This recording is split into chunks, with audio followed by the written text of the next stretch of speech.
নমস্কার, আমি অ্যাডভোকেট শর্মিষ্ঠা দে দাস। আমার educational journey double graduation, double LLM with PhD holder from Techno India University in Kolkata last 2 years। আজকে আমার আসার একটা উদ্দেশ্য, আমি পলিটিশিয়ান নই এবং পলিটিক্স থেকে একটু দূরেই থাকি। আমার নিজের প্রফেশন এবং নিজের পড়াশোনা নিয়েই ব্যস্ত থাকি।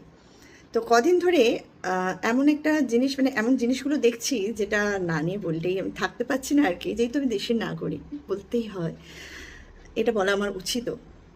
তো যারা বিধানসভার নমিনেশন পেয়েছেন তারা প্রচারে বেরোচ্ছেন, প্রচার করছেন, তাদের জন্য নয়, আমি সাধারণ মানুষদের জন্য বলছি। যারা প্রচার করতে আসছেন নিজেদের ভোটের জন্য, পাওয়ার জন্য, এই বিধানসভার যে ভোট আসতে চলেছে আগামী 23শে এপ্রিল আর 29শে এপ্রিলে, তার জন্য প্রচারে বেরিয়েছে। এবং সাধারণ মানুষ তাতে কী করছে?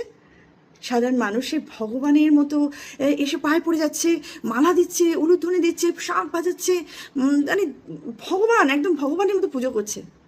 আমার একটাই প্রশ্ন সাধারণ জনগণকে, ওয়েস্ট বেঙ্গলের জনগণকে, কেন কেন করছেন?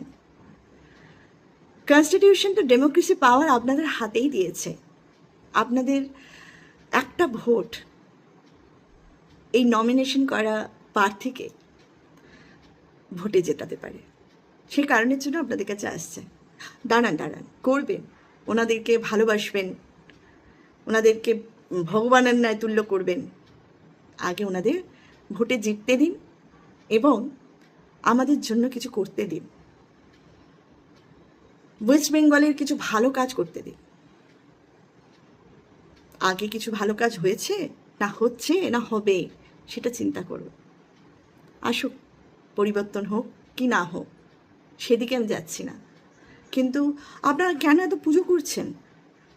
যে প্রার্থী হয়ে এসে তাকে মালা পরাতেই হবে, তাকে পায়ের হাত দিয়ে প্রণাম করতে হবে, সে কি খুব বড় ভগবান?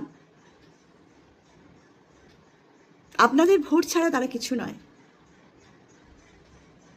আমার এখানেই প্রশ্ন, আগে তাকে কাজ করতে দিন, করে দেখাক আমাদের জন্য কি করছে। তবে নয় ভালোবাসবেন, ভগবানের ন্যায় তুল্য করবেন, পায়ে হাত দিয়ে প্রণাম করবেন, মালা পরাবেন, ফুল ছুড়বেন, শঙ্খ বাজিয়ে আহ্বান জানাবেন। দয়া করে এখন থেকে নয়, কাজ করতে দিন। এতটুকুই। নমস্কার।